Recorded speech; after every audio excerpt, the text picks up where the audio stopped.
প্রিয় শিক্ষার্থী বন্ধুরা, আসসালামু আলাইকুম। আশা করি তোমরা সবাই ভালো আছো। তো আজকে আমি তোমাদের ষষ্ঠ শ্রেণীর ডিজিটাল প্রযুক্তি যে বইটি রয়েছে তারই প্রথম অধ্যায়ের ১৯ পৃষ্ঠায় তোমাদের একটি ছক রয়েছে। তো আজকে আমি তোমাদের সেটি সমাধান করাবো।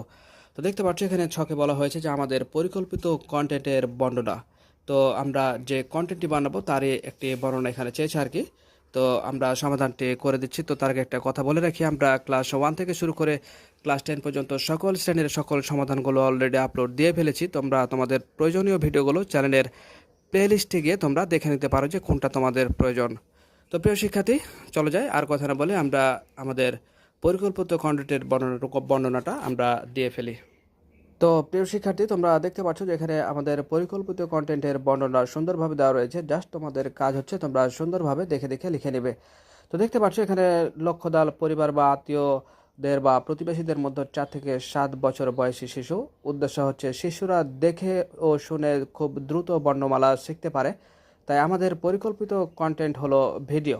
ভিডিও কন্টেন্ট শিশুদের বর্ণমালা শেখানোর জন্য কার্যকর হবে। এই ধরনের কন্টেন্ট তৈরিতে কোনো ব্যয়ও হবে না। প্রথমেই আমরা মোবাইল অথবা কম্পিউটারে বর্ণমালা সম্পর্কিত সফটওয়্যার ও স্ক্রিন রেকর্ডার সফটওয়্যার ইনস্টল করে নেব।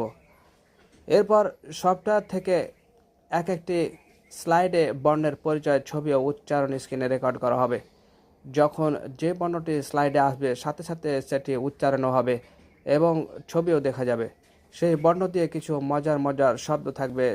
সবশেষে প্রতিটি স্লাইডকে ভিডিও মোডে সেভ করলে একটি ডিজিটাল কন্টেন্ট তৈরি হবে। এই সম্পূর্ণ প্রক্রিয়াটি আমরা আমাদের বড় ভাই, অভিভাবক এবং শিক্ষকের সহায়তা নিয়ে বাস্তবায়ন করব। তো প্রিয় শিক্ষার্থী, দেখতে পাচ্ছ যে আসলে কীভাবে করে আমরা কন্টেন্ট বানাবো তার এখানে বর্ণনা দেওয়া রয়েছে।